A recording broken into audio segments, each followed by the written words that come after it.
What's going on, everybody? It is your boy Chris, man. I am here at the Work Hard, Play Harder podcast. It is Thursday, May 16th, 2024. My name is Chris Drummond, sports reporter based out of Minnesota here, also a casino host. And I also do this Work Hard, Play Harder podcast where I invite people on to tell me their story and their why of why they do what they do and who they are as a person. I have a special guest that's coming on, and I've seen this brother before many times on my TV. His name is Mike Hill.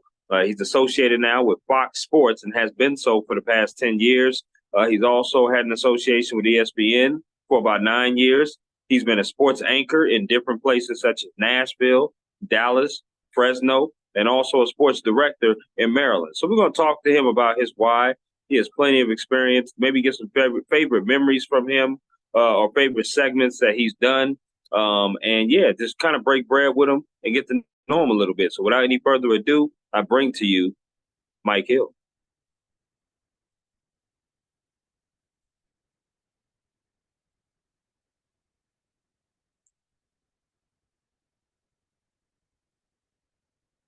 Mike, what's going on, man? How you doing? Hey, what's good, bro? How you feeling, man?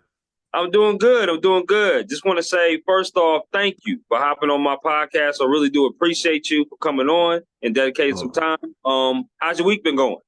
So far, so good, man. What about you? Same here. You know, I've had a past few days off, so my Monday actually starts tomorrow. So I'm ready to, that's for sure. That's for sure. Okay, for sure, man. I definitely want to reiterate to you why I wanted to bring you on before I start peppering you with all kind of questions, right? So obviously, you're somebody who's in the sports world and media personality. I've seen you on my TV many times over the past years of doing ESPN, doing Fox Sports, and obviously you do an amazing job of doing that. And thank you, man. I'll be able to talk to you and kind of hear your story of how you came about, because everybody's story is different, everybody's path is different, and it's inspirational to me to kind of talk to different people and learn about their stories, because I'm a sports reporter myself, covering high schools and colleges out here. So I'm somebody who eventually wants to ascend to that level of being on those platforms of a CBS or a Fox or an ESPN. So to talk to somebody that's kind of went through the grind, because you know you didn't start there, right? You started in Maryland as a sports director, and then was in Nashville, Dallas, and those stops as well as a sports anchor, right? So that's why I love reaching out to people and kind of hearing their story. Okay, absolutely, man. Whatever I can do to help out, man. I appreciate that. I appreciate that. So my first question, Mike, is the same as it always is for every guest I have on here. What is your why? What is the why that you got involved in sports journalism? Were there any role models growing up? Were there anything that attracted you to wanted to be in that space and in that field? Well, that's a good question. My why, going all the way back to when I started when I was in high school, man. I was on the journalism team in high school. I played sports, played basketball, played football. Wasn't really great at it, but I realized I wanted to kind of stick around and keep my foot in the water when it came to sports. So I was like, okay, this is an alternative. You know, I love journalism. I love talking about sports. I love writing about it. So if I can't play it, let me still be associated with it in some kind of way. And so when I went to the military, I played overseas, you know, on base teams and stuff like that. But at the same time, I knew I wasn't going to be good enough to make that a career. And I just kind of got into it. I had a role model when I was in high school. There was a guy when I was growing up in Bessemer, Alabama. There was a guy who was a reporter in Alabama, in Birmingham, Alabama, who worked for the ABC affiliate. And his name was Michael Hill. And he looked just like me. He was a black guy. And his name was Michael Hill. And I was like, wow, this guy has my name. He's on television. And you got to remember, at this time back in the 80s, you ain't see a lot of people that look like me on television, especially in news. And so I said, you know, I figured out he could do it. Maybe I could do it too. So he was a little bit of an inspiration.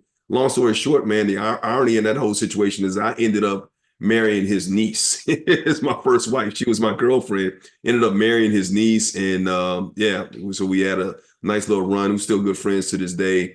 Me and him. And so, yeah, man, that was my why. I had to get into it. And luckily, 29 years later, I'm still here. Absolutely. Doing your thing. You talked about going off to the military, and I believe you went to the United States Air Force. Yes, sir. and that was out of graduation. So tell me, were there any other colleges that you wanted to go to, or you knew that you wanted to do something in the military?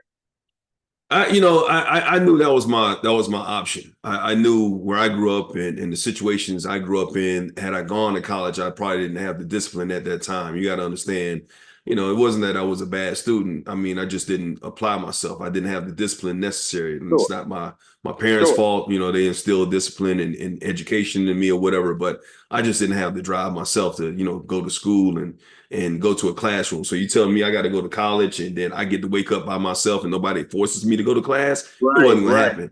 happen. So the alternative was the military because I saw my cousins actually going into the military.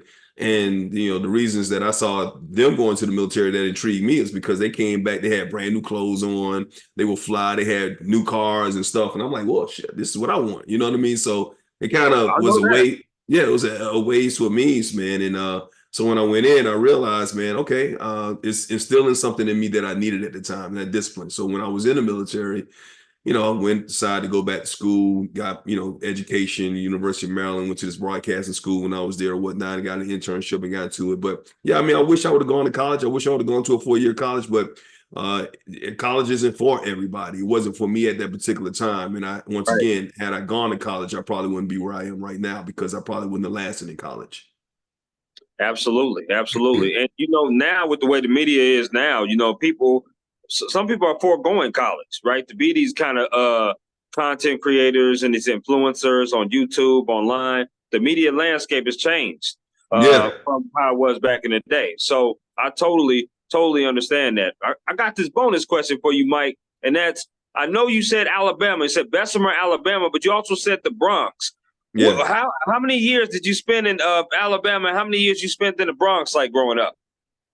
So I was born in the Bronx, left when my mom she got remarried. So I was a kid. I was pretty much a baby, man. I was like 8, 9 Okay. years old. Okay. And went down to Alabama. But I would always come back to the Bronx every summer. So New York was always my home. But then I claim Alabama as my home now because I realize that's where my roots are, and that's where it kind of honed me. It gave me a lot of who I am today being in Alabama. I have more Alabama in me than I have New York. So shout out to Best from Alabama always. So I went to high school in Alabama, but as soon as I graduated from high school, I left and went to the military. And I go back every now and then, but the first time I had gone back in over maybe 6 years was over the summer last year. But Okay. it's still a piece of me, man. But New York is always going to be the base. No doubt, no doubt. Talking with Yeah. Mike Hill, Fox Sports Mike Hill on the Work Hard, Play Harder podcast. Mike, I'm going to ask you some favorite questions, okay? And you just give me Okay. the 411 off the rip what some of your favorite things are, okay? Okay. All right, let's do it. Favorite meal you like to cook? Favorite meal I like to cook? That I like to cook, that salmon, jerk salmon. I mean, Ooh, I make a mean jerk salmon. That's what I'm eating right now. I'm on that fish name, man. okay. Yeah. Now Mm. I haven't learned how to do that just yet. I'm still on the kind of the chicken and the pork chops, the ribs. I can grill really good.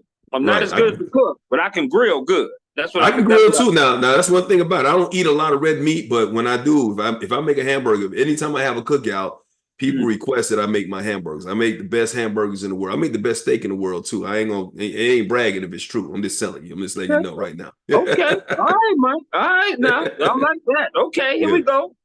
Second question: Mhm. favorite concert you've ever attended? Oh, favorite concert I've ever attended. Believe it or not, I'm going to a lot of concerts. The one that was memorable was I went to see Beyonce with an ex-girlfriend of mine at Dodger Stadium. And she's worth every penny. I mean, I think I paid over $600-700 for those tickets, and she was worth every single penny, man. It was Question. nonstop. My first concert, I was 9 years old and I went to see Rick James. And I remember Rick James came out on stage with the Mary Jane Girls and he had two Mm-hmm. blunts, two big blunts going up the side that was smoking and whatever. And I'm 9 years old. And what I remember about that concert is I don't remember a lot because I think that was my first time ever getting high. And it was from a contact.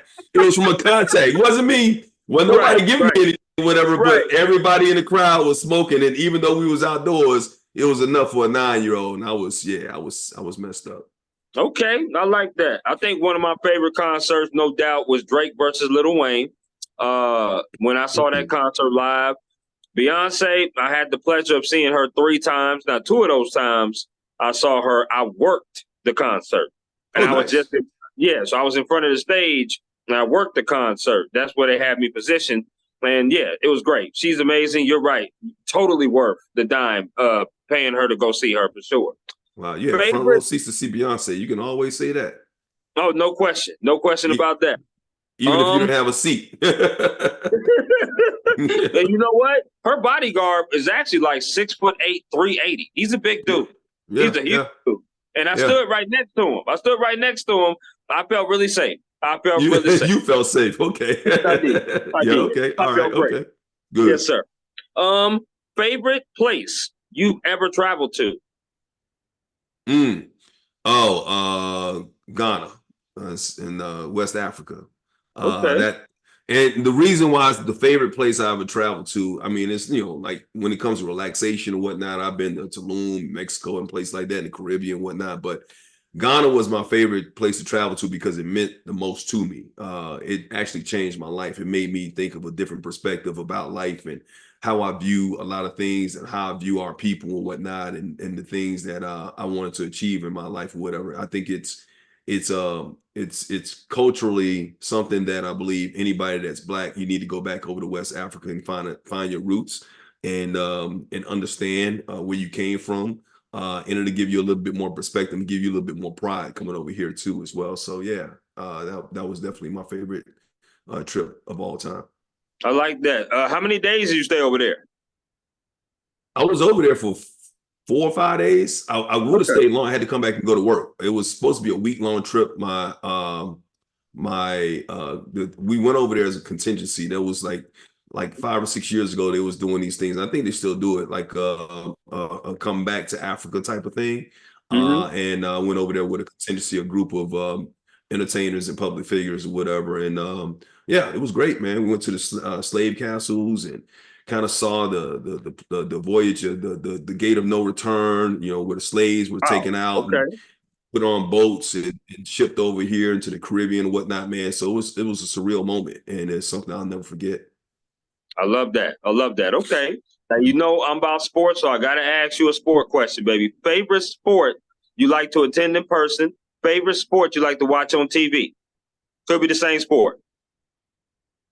Favorite sport I like to, yeah, to attend in person, definitely NBA games in person. I mean, it's amazing to see what they can do in person when you see them on the court, the Hmm. speed of the game. I would also throw in hockey too, seeing it in person. I Yeah. mean, you can get a better appreciation for the NHL when you see it, and the higher you are, the better it is because you can actually see the speed of the puck, you can see the speed of the players going on, and you got a better seat. I agree. But on television, I definitely the NFL football. It's one thing to see it in person. It's great to see it in person, the hits or whatever, but the perspective of the announcers and the situations that's going on, even the injuries that's happening to players, I'd rather hear that on television so I can get a better understanding of what's going on. I feel that. I feel that. So, the NFL schedule just dropped yesterday. Is there a game in your mind that you like, yo, I got to go check this game out? Nah, I'm a Giants fan. Obviously you see all the New York stuff behind me, man. So I'm a Mm-hmm. New York guy. Mm-hmm. I was looking to see it. They're not coming out here. They're not coming to play the Rams or the Chargers or whatever. I know the closest that the Giants are coming to Seattle. Not that I'm really happy or excited to see the Giants this year because I don't know what to expect, but it's still my Right. team, man. So I mean, I don't know. I didn't see anything that kind of just stood out to me that made me like, oh, I got to go see this. I think I'm curious to see how Aaron Rodgers comes back for the Jets. I believe they played the Niners in week 1. So that's going to be a curious game with the Niners coming off the Super Bowl loss or whatnot. Yep. Kansas City, Baltimore, obviously, you know what I mean? That type of that little rivalry that they got going on right there. Want to see that as well. So, Sure. I just love NFL period, man. I'm curious to see how the rookies do, the rookie quarterbacks do, and how soon it is for if Michael Penix gets in the game this year, because I believe he's going to be the best rookie quarterback when it's all said and done. Okay. I definitely would love to see that intrigue. Obviously, me coming from, I have family in Atlanta, and then a lot of buzz is Mhm. down there, obviously, over what they paid Kirk Cousins and bringing in Penix. I'd love to Yeah. see what Caleb Williams does in Chicago. Drake May does in New England. I would love to see that as well. So it's interesting. Anybody that follows you on social media knows that you're a huge Knicks fan, and obviously you was Yeah. tweeting yesterday on them Knicks. And thank Yeah. goodness they put the performance that they did on Yes. Tuesday. So before I get into this next question, Mike, me personally, I thought that Tibbs finally did what he needed to do. For me, I thought he should have played those players a lot sooner in the series because he was wearing down the other players on the team, like the Precious, Alex Burks, the Miles McBride. I think he should play them a little bit more because he's down so many guys. What do you think about that? Right. No, that's right. I mean, with Tibbs, I believe like if Tibbs didn't already have this reputation, it probably wouldn't have been as bad. But Tibbs has a reputation ever since he was the Chicago Bulls of wearing his players down during the regular season, and they have no juice left during the postseason. Had it not been for the reputation, I think we were looking at Tibbs' situation this year and said, well, who else is going to play, to be honest with you? Because coming off the bench, you think about when they picked up Alec Burks from Detroit, he looked like a shell of himself. He didn't look like he was ready. So he wouldn't have been in the rotation anyway. And with the injuries to Robinson, to of course OJ Anunoby, and others, whatnot, Randall, whatnot, already out there. Like, so you can't. I mean, who wants to play their 10th, 11th, and 12th best players from the regular season in a postseason, a crucial postseason game? So you got to go with your horses. And like, do I want to see Josh Hart play 48 straight minutes in 3 or 4 straight games? No, don't want to see that at all. Because he was obviously worn down by what was that, game 3 or no, game 4? He was worn down. Game 4 was a blowout. Yep. Yeah, it was a blowout. So everybody was kind of worn down, and Jalen Brunson was also a little bit banged up and whatnot. So Tibbs had to do what he had to do in that situation. Now, I'm happy that we saw what Alec Burks is capable of doing. And I give all love and all respect to Alec Burks because of what he was able to do, sitting on the bench for so long, not getting any playing time, DNPs all the time. The last month of the regular season, not getting in there. And let's not forget, Bogdanovich was hurt as well, so he was part of the rotation as well. But Burks coming in there, Burks doing what he did and what he's been able to do over the last 3 games. Now, of course, that's confidence in yourself as a player, but it's also confidence from the coaching staff that we can put you in this situation, these crucial situations, and that you're going to come up big. And he's come out there firing. So hopefully he can continue that. Hopefully McBride will continue to do what he did in the last game because he had been struggling as well. And as long as Jalen Brunson is just, big body Jalen Brunson doing what he does and just playing at that MVP type level, I think they'll be okay, man. But yeah, I think Tibbs this year and this year only deserves a little bit grace, of pass. Just a little bit of grace. I ain't saying a pass because I do believe that, I'm glad like in that game 4 loss, after the third quarter, and I said, if it's still a 20-point game midway through the third quarter, man, concede this game. Yeah, take them out. Let them get their rest because there's only 2 days between. Now, because they had a blowout in game 5, he was able to rest some of his starters like the last 5 or 6 minutes of that game and whatnot. And then you got 3 days before game 6. Now they should be totally refreshed and healthy, and there are no excuses going down the stretch. At least absolutely. Absolutely. Jalen Brunson's been a monster, no question about it. Hartenstein has probably been the MVP of the series. If he can continue doing what he's been doing, Indiana clearly doesn't have another guy that can match his production when he does what he does on the basketball court. My last of the favorites. This is favorite restaurant you like to eat at. Wow. I got several, man, but like if when the money's right, I go to this one spot called Crustacean here in LA in Beverly Hills, man. It's like they got these great garlic noodles, man. I get the Dungeness crab. I mean, the service is great. The atmosphere is phenomenal, man. It's a great date night spot that you can go if you can afford it. Right now I'm trying to hold on to a little money that I got right now, so I'm single, and so you got to be pretty special if I'm taking you to Crustacean, to be honest with you. But yeah, Crustacean is my spot. I feel you on that, no doubt about it. Once again, talking with Mike Hill of Fox Sports on the Work Hard, Play Harder podcast. Mike, let's talk about your day-to-day, right? Let's talk about when you get up in the morning and and it's work. It's time to go to work. What is your day-to-day process like? What do you do? Explain to me if it changes from day to day. Does it change from in season or off season? Does that matter? What is your day-to-day process like? Yeah, so that's the thing. My day to day is different day to day because what am I doing that day? Am I working at Fox Sports? Am I doing baseball? Am I doing football? Am I doing basketball? Am I working over at KCal? Am I doing something for my production company, getting ready for some things behind the scenes? Am I Mhm. doing things for my social media pocket? Am I doing things? It just depends, man. I mean, this week alone, it's been every day has been totally different. I wake up at different times. I could wake up at 5 o'clock one morning. I could wake up at 8 the next morning. I could wake up at 10 the next morning. It just depends. Am I getting ready for a show? I'm also doing stand-up comedy now. So did I work last night doing an open mic and stayed up late working on jokes or whatever? So it just depends. It varies, man. I just one of the things that I've been blessed with is just being versatile and being able to do a lot of different things and trying them doing very well and whatnot and making a name for myself doing that. So um I don't really have a set day to day where I wake up at 6 o'clock and pray and I go to the gym and then come back and it just varies from whatever I got going on that day. I like the fact you said stand up comedy. What spots do you go to perform some stand up comedy, Mike? So I actually got a show tonight at the Comedy Store in LA on Sunset. I've been there. It's my third time going there. I've been at the Improv. I've been at a lot of various joints, but not just the big name comedy stores either, man. Comedy shops or comedy clubs. I've been to like smaller open mics. I performed in front of 4 people. I performed in front of 400 people. You know what I mean? So, and I've just started Dope. doing this about 6 months ago. So I'm still getting used to it, still learning how to be funny, still learning how to tighten up my jokes and all that type of stuff like that. But it's been wonderful. It's been a great experience for me. It's actually opened up some doors and opened up some kind of skill sets that I didn't even know I had that's helped me along the way when it's come to being on the air and doing my regular jobs in broadcasting and whatnot and TV hosting. So yeah, it's been a lot of fun, man.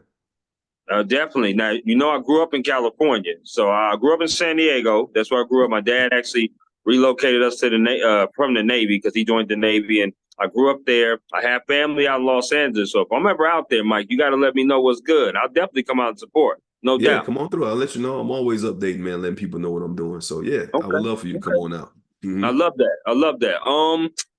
Let me ask you, have you, or I should say this, if there was someone to come up to you, right? Like myself, or maybe another individual, a woman, or whoever that says, Mike, I would love to get into the broadcasting world, the TV hosting world.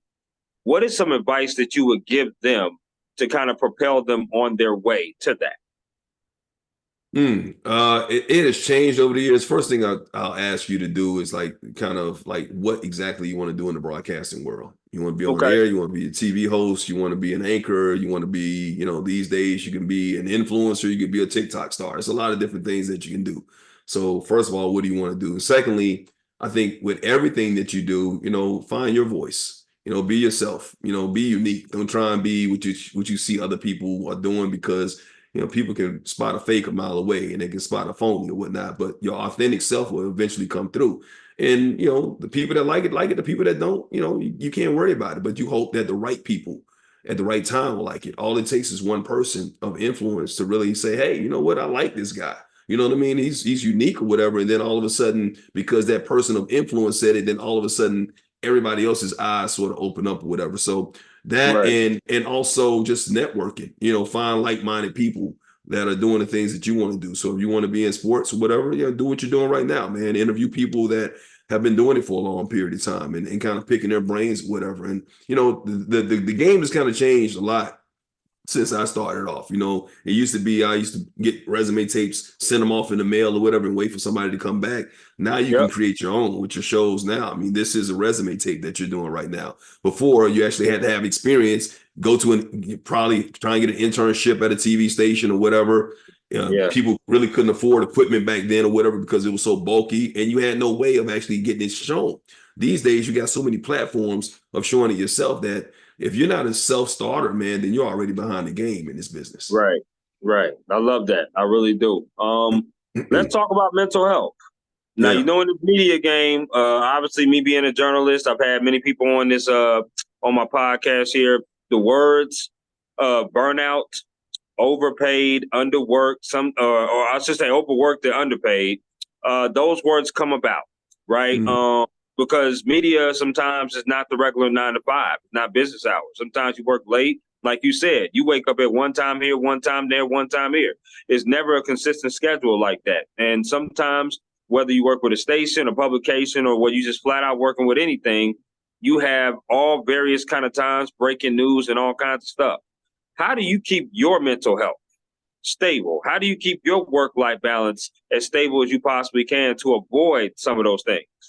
When I'm working, I'm working. I'm not, I don't stress about the things I can't control. I mean, one of the things that I've done is like, I understand that my job can be very stressful and it can be overwhelming sometimes. So I remove the clutter. I remove the clutter from my personal life. I remove the clutter from my professional life. I don't allow my emotions to overwhelm me. I don't allow people to get to me. That's overall in everything that I do. And I believe once you kind of clean out some of your personal clutter, your professional clutter, you can kind of navigate a little bit differently and whatnot. And I control what I control. I mean, the thing is, what I've learned a long time ago is like, whether it's a deadline or whether it's I'm up for a job or something like that, I'm gonna do the best I can, and I'm just gonna live with the results. I'm not gonna moan about it. I'm not gonna complain about it because I realize, from my spirituality that what's for me is for me, and what God plans for me is what God plans for me. So I don't worry Amen. too much about it now. So there have been times that like you talk to God, I'm like, hey, what's up, God? What's going on? So if I got some issues, I'm gonna take it to God. I'm not gonna take it out on myself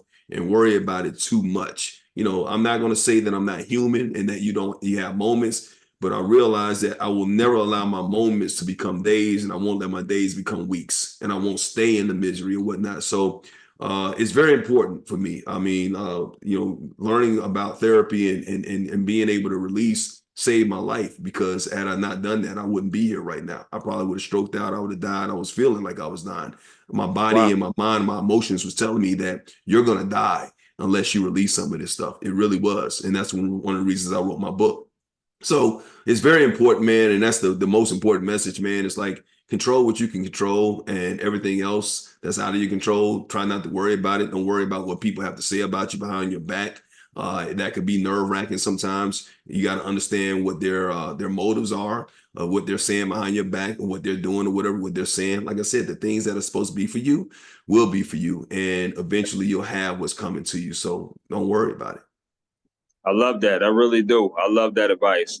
Um, it's a fair question to ask because people, get caught up in the mental health, like you said, and sometimes need therapy, sometimes need to kind of step away from things, sometimes need to have a friend or a support system to kind of re-advocate to them that, hey, listen, this is take that burden off your shoulders and put it in God's hands, right? And you Mm-hmm. just need to be able to lift that burden off. Like there's some college kids that I've had on here as well that talks about getting into the industry. And it's always great to show them these kind of podcast episodes where you're talking to people that's been in the game for a minute and that can navigate through those craziness of the waters a little bit.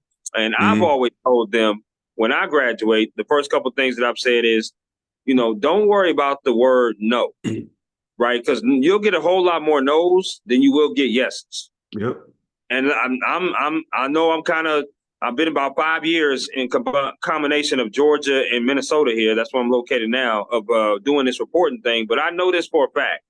You do get more no's than yeses, but all Absolutely. you need is one yes.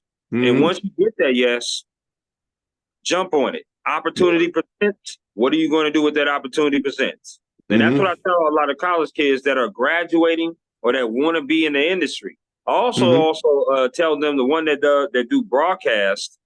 The second thing that I'll tell them before I get to the next question is just because you see somebody on TV, don't think they got it made. Mm-mm. You really got to understand the behind the scenes of what's going on. Like there's a lot of preparation into doing what people do, whether it's, anchoring, reporting, it's behind the scenes that's just as important as what you see as the final product in front of your TV at news at 5, news at 6, news at 11, or whatever it may be. So it takes a village in order Yep. to do what you do. And Mm-hmm. if you want to do that, you certainly can, but just don't think they got it made.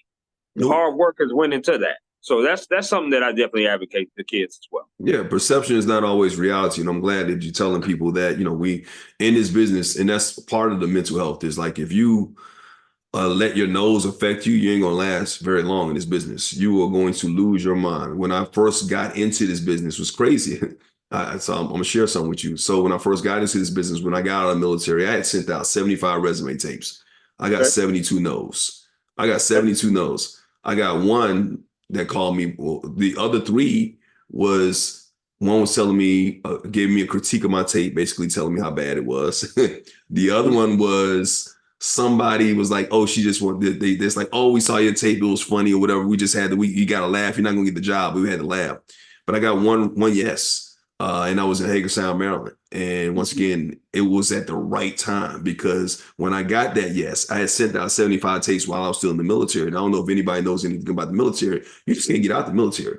So I'm Right. sending out tapes 6 months before I'm about to get out of the military, right? Had I gotten those yeses early on and gotten the job, there's no guarantee the military would have let me out. Right. So I could have Right. been like making a bad name for myself in this business, getting jobs and like, oh, I can't take it. I'm still in the military. I'm sorry. Blah, blah. I'm wasting Right. people's time. Right. The day I got my yes was the day I got discharged from the military. Wow. The day I got discharged from the military, 2 hours later, I got a phone call from Bob Warngesser in Hagerstown asking me if I still wanted this job. Bam, Mm. right on time. Everything does not come when you want it to. It comes on time. Your yes. And it has to be the right yes. I've also received yeses that were the wrong yeses too. So Mm. just because you get a yes doesn't mean that it's necessarily great for you. Just because it's an opportunity doesn't mean it's the right opportunity for you. Go with your True. gut, go with your instinct or whatnot. So because sometimes your no's are blessings. Your no's are the no's that I got also became blessings. When I Yep. was in Dallas and I was looking for a job, I'm just sharing, I know I'm rambling, but I got this when I was looking for a job in Dallas, needed a job when I interviewed in Tampa.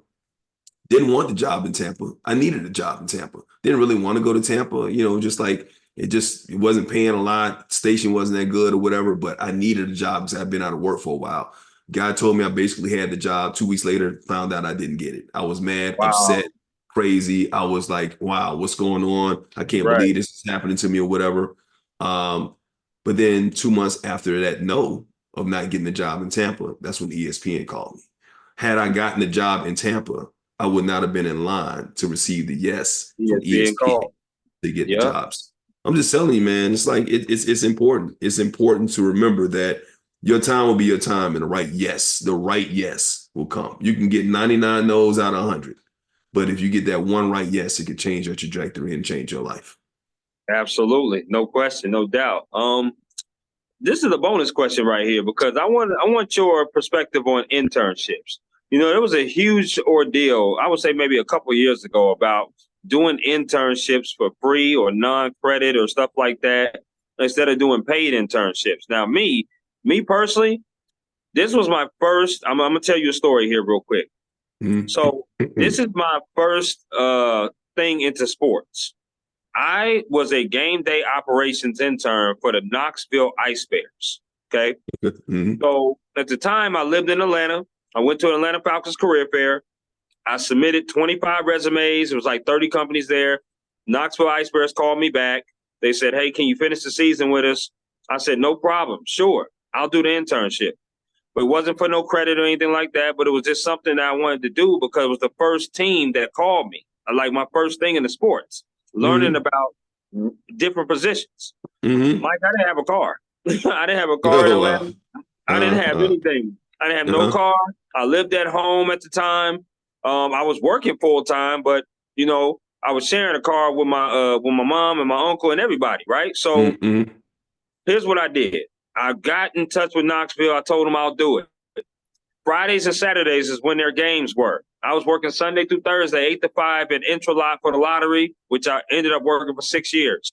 I worked 8 to 5. I had off Friday, Saturdays. I'll go Friday, Saturday to Knoxville. I took the mega bus, Mike, for the next Mm-mm. 3.5 months. I paid Mm. $5 each way. It was cheap, but every 4 o'clock in the morning, 3:34 in the morning, I would take a cab, or my uncle would drop me off at the Civic Center.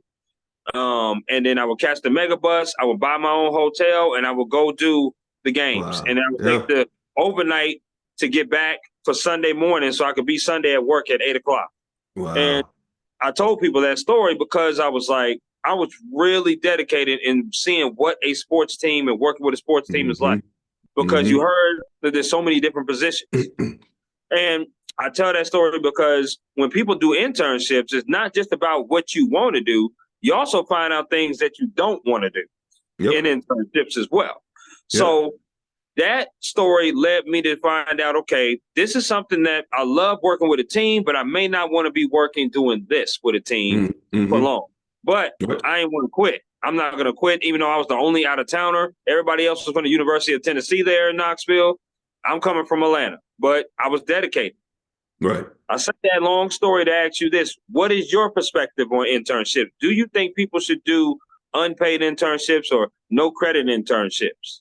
Absolutely. I did it. I did it for a year and a half. I was in school when I was in the military and I got an internship in Baltimore, and it was the best thing that happened to me in my life because, like you said, it not only set me up for what I was doing on air in front of the camera, but I learned how to shoot. I learned how to direct. I learned how to produce, and I learned how to write. I mean, I Yeah, learned a lot of different things and I did all that. That's what the experience would have. Now, once again, I had a job. I was in the military, but once again, I had a job. I was in the military. I had a wife. I had to sacrifice a lot of things. Weekends, I was there on Saturdays and Sundays. So my weekends were done. And I'm right, 24, 23, 24 years old. And at my right, weekends, I'm not hanging out with my friends and going out to clubs or whatever, because this is what I wanted to do, dedication or whatever. So when you do question. that and make that bit of a sacrifice sometimes for the bigger goal, you'll look back and say, man, it was worth it, because overall it puts you in a better position, so that now that you have the job that you want, making the money that you want, you're in that position only because you made that sacrifice before. So now you can go Absolutely. out here and you go to the clubs and have fun. You got money to actually do certain things in life and enjoy life because you made that sacrifice before. So yeah, I mean, look, I actually my daughter's just graduated from UCLA last year. I remember when she was Okay. looking for an internship, and I was talking to her, and she was like, "Oh, but there's nothing that's paying." I'm like, you know what? Sometimes you can't look at what's paying. You got to look at what's going to pay off. You know what I Right. mean? What do Right. you want? So would you get an internship doing something and getting paid for doing something that you really don't want to do, but it's in the field of sports? Or if somebody offered you an internship and said, hey, we're going to teach you how to be on air, and we're going to give you this, and we're going to teach you things in front of the camera, and you could do that, but you're not going to get paid. Sometimes you got to go where the money isn't in order to get the money in the end. You know what I mean? So I've always been under the doing something that is going to lead me towards a bigger cause. Sometimes you got to take a step back in order to take 5 or 6 steps up. Without question. So when you get this internship that's going to help you do what you want to do, it ain't about the money, because the money ain't going to be great anyway. It's about what it's going to lead to make you more money and help you reach your goals and your potential and your purpose in life. I love that. Like I said, once again, on with Mike Hill, Fox Sports Mike Hill on the Work Hard, Play Harder podcast. It's about that time, Mike, that we get into this or that, where I Okay. throw two things at you and you choose one or the other. Are you with me? I'm with you. All right, here we go. First off, Popeyes or KFC? Popeyes. My man, we already off to a good start, baby. I love Yep. it. I Yep. love it. Okay, here we go. Next 4 questions have to do with concerts you rather go to. Here we Okay. go. Who would you rather see in concert? Would you rather see New Edition or Boys the Men? New Edition. Okay, Absolutely. with Yep. I'm with you on that. Okay, Mhm. who would you rather see in concert? Usher or Chris Brown? Oh, wow. Usher. I'd rather see Usher. Yeah. Okay, Yeah. okay, I'm with you on that. I I'm with relate you more on. to Usher's music. Yep. I like that. Okay, Yep. who would you rather see in concert in their prime? Okay, in their prime, would you rather see the Isley Brothers or Mm. Oh, the Isley Brothers, man. Oh man, just for, between the sheets alone. I mean, that's just, yeah, that I love it. I love the OJs, don't get me wrong, but the Isley Brothers for sure. Iconic. Oh, okay, got you on that. Who would you rather see in concert? Got to go here, Kendrick Lamar or Drake? it, you know what? I'd rather see Kendrick Lamar in concert. He's more dynamic, man. I think he put on more of his. I think Drake kind of goes around, and I've seen Drake in concert, and it wasn't exciting. I like concerts that's going to excite me. You know what I Okay, mean? Now I'm not saying who I'm choosing between Kendrick and Drake when it comes to the battle and all that type of stuff like that, but In concert, I want to be entertained when I go to a concert. I mean, I could just put on your CD or, queue up Apple Music if I just wanted to hear you sing or rap. Without question. Okay, I'm with you on that. Mm-hmm. Do you eat now? I know you. I know you say you don't eat a lot of meat, but I'm gonna ask this chicken wing flavor question. If you're eating chicken wings, is it barbecue or lemon pepper? Lemon pepper, man. Lemon pepper, dog. Come on, dog. Okay. Gotta have some lemon pepper one. I Okay. like Wet barbecue. or Don't get me dry? wrong. I prefer. I don't want it dry. I want it. I don't want it too wet, but I want it moist. Okay. Yeah. Last one. Bone in or boneless? Come on, dog. You can't have no boneless chicken wing, lemon pepper chicken wings. Come on. I want bone in. I like that. Come on, dog. Listen, Mike. There's people out there that's gonna differ from you, but I'm with you. I'm with you on that. I feel yeah. They could be I'm wrong. with you. I want to get messy too. Yeah. I'm with it. Right. Okay. Yeah. So this next one, this or that is, which sport would you rather play? Badminton or bowling? Yeah, bowling. I don't know. Badminton's hard, man. You know what I'm saying? Just that little birdie thing going around or whatever. I'd much rather play bowling. I like Are the you a bowl, as good a matter of bowler? fact. Are you good? No, I'm not good. I mean, I like the bowl, but I'm not good. I mean, I'm Okay. competitive though. If you talk to me, I'm going to definitely step up. I'm a focus. You know what I mean? Okay, Usually, I'm just out there just having a good time drinking and rolling the ball down the alley. But yeah. Okay, Mike, we might have to test that theory one of these days. We might have to test that. Come on, talk your crap, man. I'm gonna be there. Seriously, I focus, man. That's one thing about me. I'm cool and collective until somebody start talking. Then the competitive juices. I don't like to lose. And you know what? I'm the same way, especially on hopper shot. I know you know what hopper shot is. That's my game right there. Yeah, hopper absolutely. shot. Okay? Yep, absolutely. Okay. Here we go. 3 more of the this or that. Okay. Do you like desserts? I do. Okay, so I'm gonna name 4. One of these you gotta eliminate. You can never eat again. Never. Okay. A is ice cream. B is cookies. C is pies. D is cakes. Which one are you eliminating? I will eliminate pies. Because I gotta have cakes, cookies, and ice cream. Not dairy ice cream, by the way. I don't do the dairy too much. You don't really agree with me. You know what I'm saying? A little older, doesn't digest properly or whatever. So yeah, I'd rather do the non-dairy ice cream, but I gotta have my ice cream. Love ice cream. Those are the things I actually have in my kitchen right now. The only pie I like is apple pie, but I can do without it. Okay, I'm an apple pie. Would you call peach cobbler a pie? Would you say peach cobbler's pie? I would say that's in the garbage cans. I hate peaches. I don't know what to call it. I can't say what I want to say on this podcast. I don't know if it's X-rated or not. So no, you certainly can. You certainly can. What I want to call I would call peach cobbler a piece of shit. That's what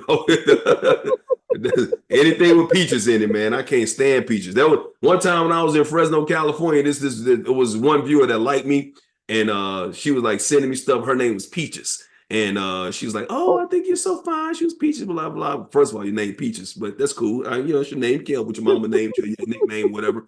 But she went and she sent me a gift box of nothing but peaches in it. Like she had some pink fragrances, peach fragrances, peach panties. She had some kind of book with peaches and some peaches. And I'm like, ugh, I never want to talk to you ever again.